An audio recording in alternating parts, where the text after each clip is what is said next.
Breaking news Pakistan కు మరోసారి బుద్ధి చెప్పింది భారత్. ఏదైతే ఉగ్ర కుట్రలకు ప్లాన్ చేద్దామనే బుద్ధితో ఉంది పాకిస్తాన్. సో ఈ నేపథ్యంలో వారు చేసే ప్రతి దాన్ని కూడా ఎప్పటికప్పుడు సన్నద్ధంగా ఎదుర్కొంటూ వస్తుంది భారత్. అయితే ఈసారి జమ్మూ కాశ్మీర్ లో ఏకంగా లాంచ్ ప్యాడ్ల ద్వారా కూడా పాకిస్తాన్ అయితే మరోసారి రెచ్చిపోయే ప్రయత్నం చేస్తుంది. సో దీనిని భారత్ ఎంతో సమర్థవంతంగా తిప్పుకొట్టిందని చెప్పుకోవాలి. భారత్ చేసిన దాడికైతే బెదిరిపోయి పారిపోయింది పాకిస్తాన్ అని చెప్పుకోవాలి. సో ఏదైతే ఎల్ఓసి ఎంబడి కూడా భారీ ఉగ్రగుట్టులకు ప్లాన్ చేసేందుకు అటు ఏకంగా 72 స్థావరాలను అయితే తరలించారు. సో దీనిపై కూడా ఇప్పటికే బిఎస్ఎఫ్ అయితే స్పందించింది. లాంచ్ ప్యాడ్స్ తరలింపునైతే బిఎస్ఎఫ్ అయితే ధృవీకరించిందనే చెప్పాలి. ఏదైతే లాంచ్ ప్యాడ్ ద్వారా కూడా లోపలికి పాక్ అయితే వచ్చే ప్రయత్నం చేసింది, లోపలికి వాటిని తరలించే ప్రయత్నం చేసింది. సో దీనిని ఎంతో సమర్థవంతంగా ఎదుర్కొంటూ వాటిని తిప్పుకొట్టింది భారత్. దీంతో భారత్ దెబ్బకైతే పాకిస్తాన్ బెదిరిపోయి పారిపోయిందని చెప్పాలి.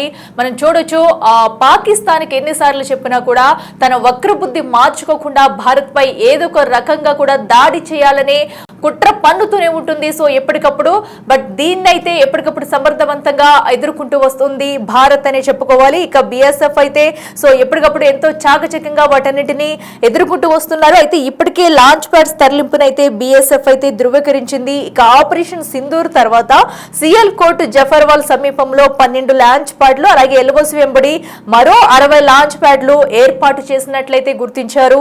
సో దీంతో అటు ఏదైతే ఏకంగా ఎల్ఓసి వెంబడి 60 లాంచ్ ప్యాడ్లు అయితే ఏర్పాటు చేసినట్టు తెలుస్తుంది. అయితే ప్రభుత్వం ఆపరేషన్ సింధూర్ ను మరోసారి ప్రారంభిస్తే లాంచ్ ప్యాడ్లపై దాడికి బిఎస్ఎఫ్ సన్నద్ధంగా ఉన్నట్టు కూడా తెలుస్తుంది. సో దీంతోనే అటు పాకిస్తాన్ అయితే బెదిరిపోయిందని చెప్పుకోవాలి. సో ఏదైతే ఇటు భారత్ పై పగ తీర్చుకునేందుకు కానివ్వండి, లేదంటే ఏదో ఒక రకంగా కుట్ర పన్నుతూ ఉగ్ర కుట్ర పన్నడానికైతే పాకిస్తాన్ రెడీగా ఉంటుందని చెప్పుకోవాలి. ఇటు ఎల్ఓసి వెంబడి ఎప్పుడు చూసినా కూడా ఏదో ఒక గందరగోళం సృష్టిస్తూ వస్తుంది. సో ఆపరేషన్ సింధూర్ తర్వాత కూడా పాక్ వక్రబుద్ధి మారలేదని చెప్పుకోవచ్చు. సో దీంతో మనం చూడొచ్చు. సో ఇప్పటికే ఎన్నోసార్లు మాటలు తూటాలు పేల్చుతూ ఉంటుంది పాకిస్తాన్. అయితే తమ వక్రబుద్ధిని ఎప్పటికప్పుడు చూపించుకుంటూనే ఉంటుంది.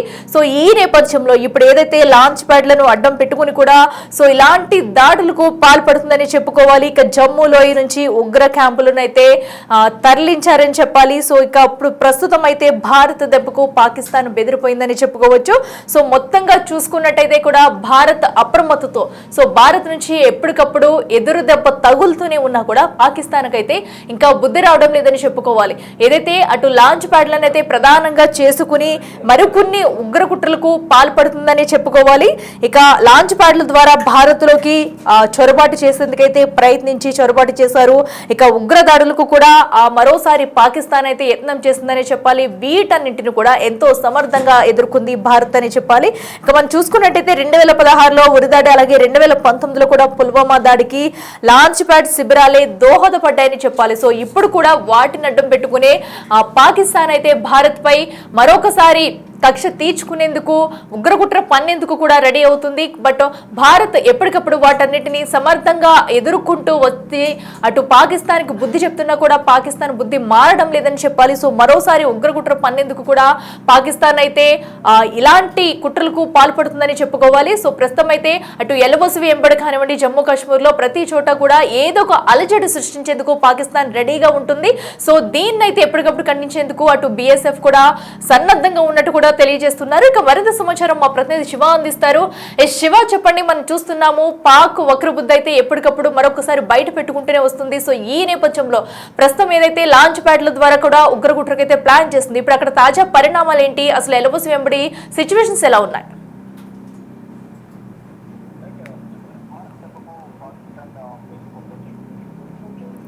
ఉగ్ర క్యాంపులు ఏవైతే ఉన్నాయో అక్కడ నుంచి వేరే ప్రాంతానికి వారు తరలిస్తూ ఉన్నారు. పాక్ ఆక్రమిత కాశ్మీర్ లోయలో జమ్మూ కాశ్మీర్ లోయలో ఈ ఉగ్ర కార్యకలాపాలకు సంబంధించిన స్థావరాలు ఏర్పాటు చేసుకున్నారు. కానీ ఇది భారత్ కొట్టే దెబ్బలకు తట్టుకోలేక పాకిస్తాన్ సంబంధించిన ఉగ్ర క్యాంపులను కూడా వేరే ప్రాంతానికి తరలిస్తున్నారు. ఇక టెర్రర్ లాంచ్ ప్యాడ్ ను పాకిస్తాన్ లోపలికి వారు తరలించారు. ఏకంగా 72 స్థావరాలను అక్కడి నుంచి తరలింపు ప్రక్రియ ప్రారంభించినట్టుగా కూడా తెలుస్తోంది. ఈ లాంచ్ ప్యాడ్ తరలింపులను భారత్ సెక్యూరిటీ ఫోర్స్ ధృవీకరించింది. ఆపరేషన్ సింధూర్ తర్వాత ఫోర్త్ జఫర్వాల్ ప్రాంతాల్లో సమీపంలో 12 లాంచ్ ప్యాడ్లను బిఎస్ఎఫ్ గుర్తించింది.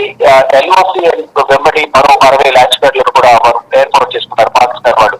ఇక ప్రభుత్వం ఆపరేషన్ సింధూర్ మరోసారి ప్రారంభిస్తే లాంచ్ ప్యాడ్లపై దాడికి సందర్భం అవుతున్నట్టు కూడా బిఎస్ఎఫ్ సిద్ధమైంది. దీనికి సంబంధించి అధికారులు ప్రకటించారు. దీంతో పాకిస్తాన్ ఎప్పుడు ఎటు నుంచి భారత్ దాడి చేస్తుందో, బోర్డర్ సెక్యూరిటీ ఫోర్స్ ఎక్కడి నుంచి దాడి చేస్తారో సైట్లోనే అక్కడి నుంచి లాంచ్ ప్యాడ్లని కూడా వేరే ప్రాంతాలకు చేశారు. లాంచ్ ప్యాడ్ల ద్వారా భారత్ లోకి చొరబడేందుకు ఉగ్రవాదులకు పాకిస్తాన్ ప్రయత్నం చేస్తుంది. దీనికి ప్రతిగతిన భారత భద్రతా బలగాలు వారి ప్లాన్ లో తిప్పుకొచ్చే ప్రయత్నంలో భాగంగానే వారు కొన్ని ప్రణాళికలు సిద్ధం చేశారు. దానిలో భాగంగా ఒకవేళ ఆపరేషన్ సింధూర్ మళ్ళీ ప్రారంభిస్తుందంటే ఈ లాంచ్ ప్యాడ్లు కూడా మొత్తం 72 లాంచ్ ప్యాడ్లు ఏవైతున్నాయో అవన్నీ కూడా నష్టపోయే అవకాశం ఉంటుంది. కాబట్టి వేరే ప్రాంతానికి వారు కూడా తెలుసుకోవాలి. 2016లో ఉరి సెక్టర్ లో దాడి జరిగింది. తర్వాత 2019లో రోడ్ల పైన పుల్వామాలో దాడి జరిగింది. ప్రతి కార్యాలయానికి వెళ్తున్న భారత ఆర్మీకి సంబంధించిన వాహనాలు వెళ్తున్న గస్తీ వాహనాలపై ఆత్మహత్య దాడికి పాల్పడ్డ 2019లో రోడ్డుపైనే వారు వాహనాన్ని క్లియర్ చేశారు. ఇక ఇప్పుడు ఆపరేషన్ సింధూర్ సంబంధించి కూడా భారత ప్రభుత్వం తీవ్రంగా ఆగ్రహం వ్యక్తం చేస్తుంది.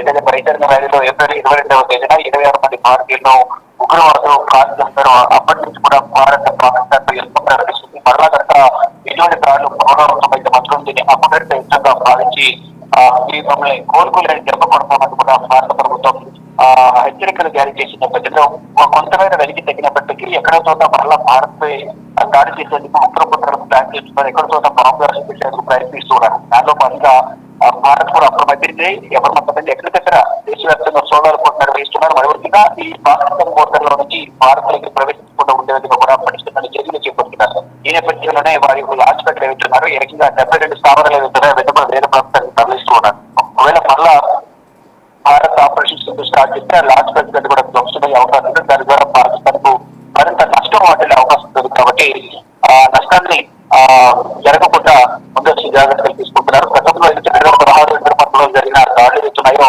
ఈ లాంచ్ ప్యాడ్స్ శిబిరాలే దోహదం చేశాయి. అక్కడి నుంచి వారు కార్యక్రమాలు కొనసాగించారు అనేది ప్రధానంగా భారత ప్రభుత్వం కానీ బోర్డర్ సెక్యూరిటీ ఫోర్స్ భద్రతా బలగాలు గుర్తిస్తాయి. ఇక వారి టార్గెట్గా దాడులు చేసేందుకు భారత సిద్ధమైన నేపథ్యంలోనే ముందస్తు జాగ్రత్త చర్యల భాగంగా ఆ స్థావరాలను కూడా ఖాళీ చేసి వేరే ప్రాంతానికి పాకిస్తాన్ తరలి వెళ్లిపోయింది. శివ, అయితే మనం చూడొచ్చు ఎప్పటికప్పుడు ఇటు భారత్ నుంచి గట్టి దెబ్బ తగులుతున్నా కూడా పాక్ బుద్ధి ఎందుకు మార్చుకోవడం లేదు?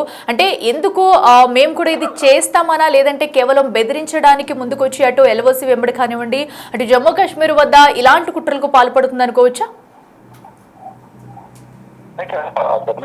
అక్కడ ఈ జమ్మూ కాశ్మీర్ లోయలో ఉగ్రవాద స్థావరాలను ఏర్పాటు చేసుకోవడం, స్థానికుల సహకారంతో వారు అక్కడ కార్యకలాపాలు నిర్వహిస్తున్నారు. నిత్యావసర సరుకులు వారికి సప్లై చేయడం కానీ అనేక విధాలుగా అక్కడున్న ఒక స్థానిక ఒక వర్గం మాత్రమే వారికి సపోర్ట్ చేస్తుంది. ఈ నేపథ్యంలో వారు అక్కడే ఉండి భారత్ దాడి చేసేందుకు ప్రయత్నిస్తున్నారు. ఏదైతే పరిసర జరిగిన దాడి తర్వాత అనేక మంది ఉగ్రవాదులు, దాంట్లో దాడికి పాల్పడిన ఉగ్రవాదులు కానీ వారికి సహకరించిన ఉగ్రవాదులు, ఇంకా జమ్మూ కాశ్మీర్ లో పాకిస్తాన్ సంబంధిత ఉగ్రవాద సంస్థలు జరుగుతున్నాయి. ఐఎస్ఐ కానీ జైషే మహమ్మద్, రష్యా దౌర్లకు సంబంధించిన ఉగ్రవాద సంస్థలు జరుగుతున్నాయి. వారి కార్యకలాపాలు, వారికి జాగ్రత్త పనులు మద్దతుగా జరుగుతున్నాయి. వారందరూ కూడా జమ్మూ కాశ్మీర్ వ్యాప్తంగా ఎక్కడికెక్కడ మోహరించుకున్నారు. ఎప్పుడు భారత్ ను దెబ్బకొట్టాలనేది వారు ప్రయత్నాలు చేస్తూ ఉన్నారు.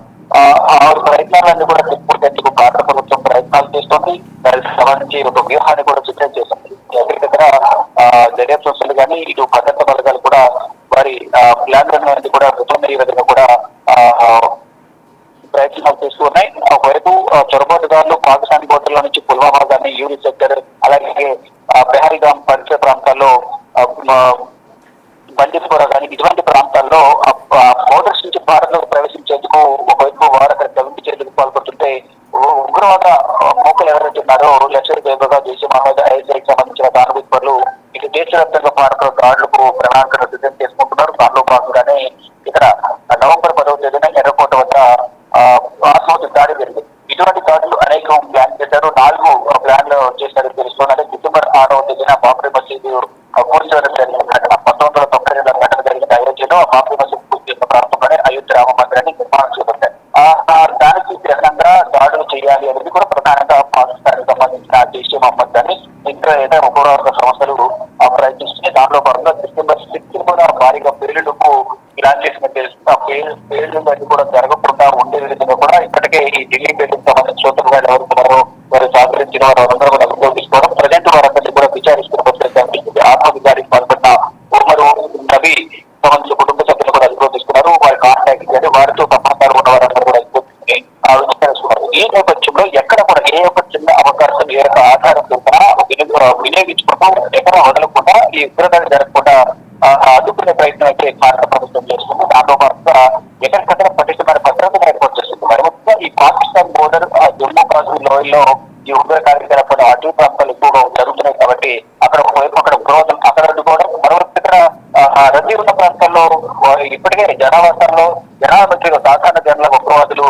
కళ్ళు తిరుగుతూ రెక్కి నిర్వహిస్తూ కూడా ఇక్కడ బాంబు దాడికి పాల్పడుతున్నారు. గతంలో కూడా నవంబర్ 10వ తేదీన కూడా ఆత్మహత్య దాడికి పాల్పడిన ఉమర్ నబీ కూడా మొత్తం ఢిల్లీకి రప్తగా ఫరీదాబాద్ లో 10వ తేదీన ఉదయం 8 గంటలకు బయలుదేరి బాసూర్పేట మీద ఢిల్లీకి వచ్చి ఢిల్లీ నుండి వివిధ ప్రాంతాల్లో రెక్కి నిర్వహించి ఫైనల్ గా ఎయిర్పోర్ట్ వద్ద సిగ్నల్ దగ్గర ట్రాఫిక్ ఎక్కువ సమయంలో ఈ బాంబు బ్లాస్ట్ ఆత్మహత్య దాడికి పాల్పడ్డారు. దాంట్లో 14 మంది వరకు చనిపోయారు.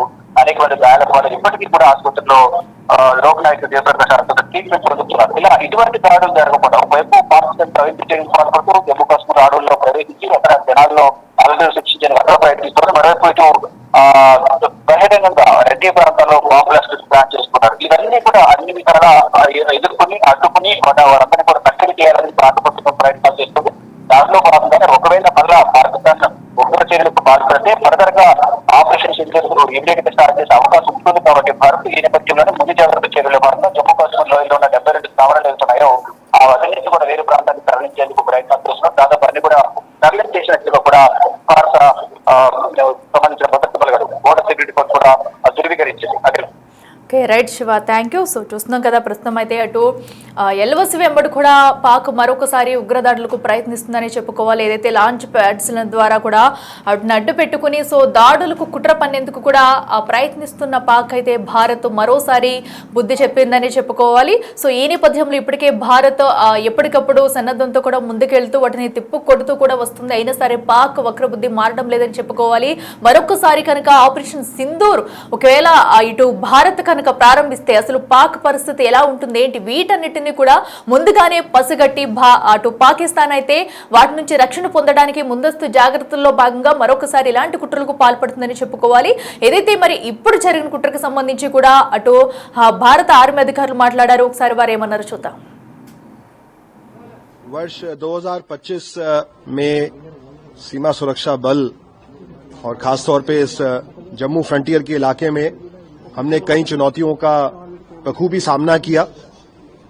सर्वप्रथम अप्रैल के पहलगाम हमले के बाद जब भारत द्वारा ऑपरेशन सिंदूर लॉन्च किया गया, इसमें जब पाकिस्तान ने इस ऑपरेशन को अपने ऊपर युद्ध माना, जबकि हमारी तरफ से हमला था आतंकी ठिकानों पर, उसके बाद बीएसएफ ने मुंह तोड़ जवाब दिया और इस जम्मू के इलाके में 118 पाकिस्तानियों पोस्ट को हमने बर्बाद किया, उनके सर्वेलेंस इक्विपमेंट को भारी नुकसान पहुंचाया, जिससे दुश्मन को काफी समय लगेगा उभरने के लिए।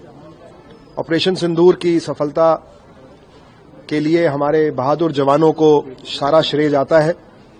वो अपनी जान की बिना परवाह किए सीमा पर अडिग रहे और सीमावर्ती इलाकों में जो हमारे भाई बहन हमारे देश के नागरिक रहते हैं उनको दिन रात सुरक्षा की भावना देते रहे। हमारे 2 साथी इस दौरान शहीद हुए, सब इंस्पेक्टर मोहम्मद इम्तियाज और कांस्टेबल दीपक छिंगाकम, जिनको मरणोपरांत सरकार ने वीर चक्र से सम्मानित किया। और इसके अलावा हमारे कई सारे अधिकारियों को, अधीनस्थ अधिकारियों को और जवानों को गैलेंट्री मेडल से भी नवाजा। ये दिखाता है कि जब भी देश को जरूरत पड़ेगी, आवश्यकता रहेगी, तो सीमा सुरक्षा बल के बहादुर प्रहरी हमेशा उपस्थित रहेंगे और किसी भी परिस्थिति में वो देश की सीमा को नहीं छोड़ेंगे। हमने इस ऑपरेशन के माध्यम से अपने पड़ोसी,